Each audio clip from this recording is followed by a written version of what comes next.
Today I'm going to show you how to fix a broken toy where one of the springs on the battery pack has corroded off.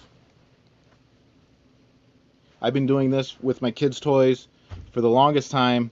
My kids will see a toy at a garage sale or a toy store and they pick it up, and then either after a little while either it'll the spring will corrode off or the spring is completely missing. It's a quick little fix, a DIY of how I fix it. So depending on what toy it is, the batteries that it came with, a screwdriver to take the cover off, whether it be a Phillips or a straight.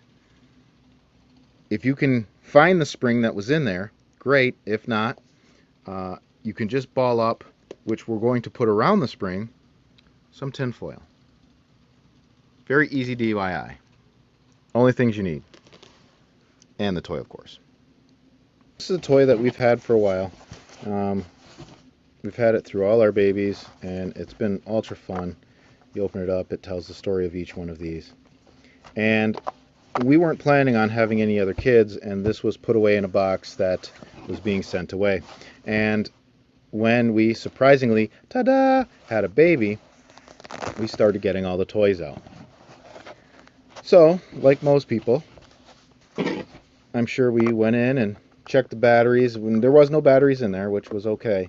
But when we went in to the back to go put new batteries in, there it lies. The spring for the very end of this was broken off. Hopefully you can see this, but this is all rusted and corroded at the very end. And it's so rusted that it won't get a good connection. Now I could sit here and sand this whole thing down and try and set it back in there, and then once I put a new battery in there, it might sit for a little bit until it gets jostled around, and then the whole thing's going to move and it's going to lose its connection. So instead, we're going to do what I do with all our toys that have that problem. So I take this little piece and I take a little piece of tin foil. I've been doing this for years and it has worked like a dream. This works in toys that even have been completely missing that back piece in there. Completely gone. Take a piece of tin foil, roll it up into a ball, shove it in there, put the batteries in, away you go. The only problem is after time, maybe 2 or 3 months, the tin foil compresses. Once it compresses, you have to put a new piece of tin foil in there, or a piece over top. If you can find the spring, that makes a world of difference.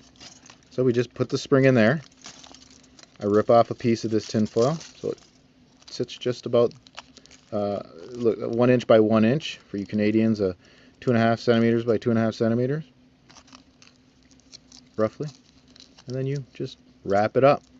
Now, the key is to remember which way the spring went. Springy, springy, springy. And the reason why is because it'll keep it from completely compressing over time. So now you just take that, and I remember my spring does go this way. So I'm going to take this, I'm going to set it down in there gently. Now it did roll, so you're going to need a little tool or something to get it to spring the other way. Perfect. And once you get that set right in there, go ahead and you take your first battery and you put it in, and then you take your second battery, and now here's where it's going to get compressed, and it sits in there just nice. So you put the last battery in, and we can already hear it's turning on. Put it all back together.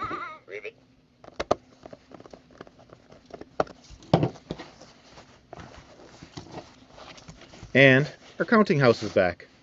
Hooray! Beautiful. 1, 2, count with 3, pig 4, 5. And done. So that's how we fix our toys that have the broken springs. So as a recap, what you're going to need is a piece of tin foil. You're going to need the old spring. Put the spring inside the tin foil, wrap it up, put it in the toy, put the batteries in, will work like a dream. If you don't have the spring that broke off in there, you're going to have to change that piece of tin foil probably once every 2 months. But you have a working toy. The only other thing you could do is find a paper clip, put it around a pair of needle nose pliers, and make yourself a spring. If you like this video, please give me a thumbs up, hit the subscribe button, and if you have any suggestions on a better way to do this, please put it in the comments below, and or any suggestions that you have for other tips and tricks or DIYs that you want to see me do in the future. Put it in the comments below. Thanks for watching.